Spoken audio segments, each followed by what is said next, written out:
Harta yang tidak disakati. Suatu ketika Nabi SAW bersabda, jika seseorang mempunyai emas dan perak yang telah sampai nisab dan haulnya, dan ia tidak mengeluarkan zakatnya, maka pada hari kiamat kelak, emas dan perak tersebut akan dijadikan lempengan dan dibakar di dalam jahanam, kemudian disetrikakan pada pinggang, dahi dan punggung pemiliknya. Jika telah dingin, siksaan itu akan diulangi lagi selama 1 hari, yang lamanya sebanding dengan 50.000 tahun perhitungan di bumi. Setelah putusan pengadilan akhirat selesai, barulah ia mengetahui kemana akan dimasukkan, apakah akan ke surga atau ke neraka. Salah seorang sahabat berkata, "Wahai Rasulullah, bagaimana kalau memiliki unta?" Nabi SAW bersabda, begitu juga dengan seseorang mempunyai unta yang telah sampai nisab dan haulnya, dan ia tidak mengeluarkan zakatnya, maka pada hari kiamat kelak, unta-untanya tersebut akan dikumpulkan pada suatu tanah lapang tanpa tertinggal seekor pun, lalu akan menggigit dan menginjak-injak pemiliknya. Satu persatu akan menyiksanya hingga selesai, dan siksaan itu akan diulangi lagi selama 1 hari, yang lamanya sebanding dengan 50.000 tahun perhitungan di bumi.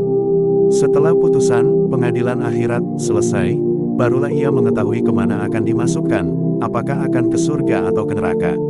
Salah seorang sahabat lainnya berkata, "Wahai Rasulullah, bagaimana kalau memiliki lembu, sapi, dan kambing?"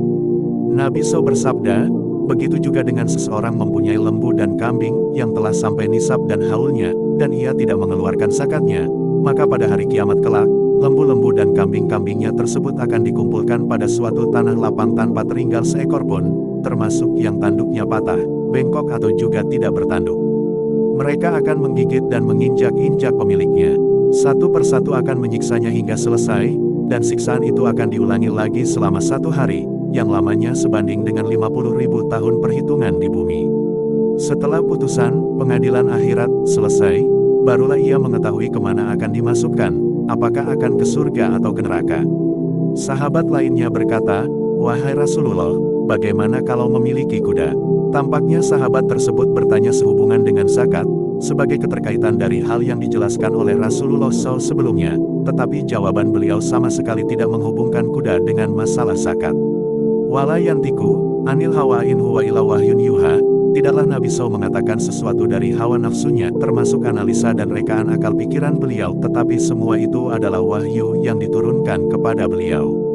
Namun demikian, sebagai seorang guru dan pendidik terbaik terhadap umat manusia, Nabi SAW masih menghubungkan masalah kuda tersebut dengan akibat di akhirat sebagaimana sebelumnya. Beliau bersabda, kuda itu ada 3 macam, kuda yang dapat mendatangkan dosa bagi pemiliknya, kuda yang dapat menutupi hajat kebutuhan pemiliknya, dan kuda yang dapat mendatangkan pahala bagi pemiliknya. Kemudian Nabi SAW menjelaskan, bahwa kuda yang mendatangkan dosa adalah kuda yang dipelihara dengan maksud untuk sombong dan menjadi kebanggaan semata-mata. Dan juga yang digunakan untuk memerangi dan memusuhi Islam. Kuda yang dapat menutupi hajat, adalah kuda yang dipergunakan untuk kepentingan pada jalan-jalan yang diridai Allah, dan ia tidak melupakan hak dan kewajiban pemeliharaannya. Termasuk zakat dari harta uang yang terkumpul dari hasil pemanfaatan kuda-kudanya tersebut, setelah cukup nisab dan haulnya. Kuda yang dapat mendatangkan pahala adalah kuda yang dipergunakan untuk berjihad di jalan Allah dan untuk kepentingan umat Islam. Kuda semacam ini, jika ia dilepas pada suatu padang rumput atau kebun, kemudian ia makan sesuatu yang ada di situ, maka apa yang dimakan itu menjadi kebaikan hasanat bagi pemiliknya. Bahkan kotoran dan air kencingnya juga mempunyai nilai kebaikan di sisi Allah.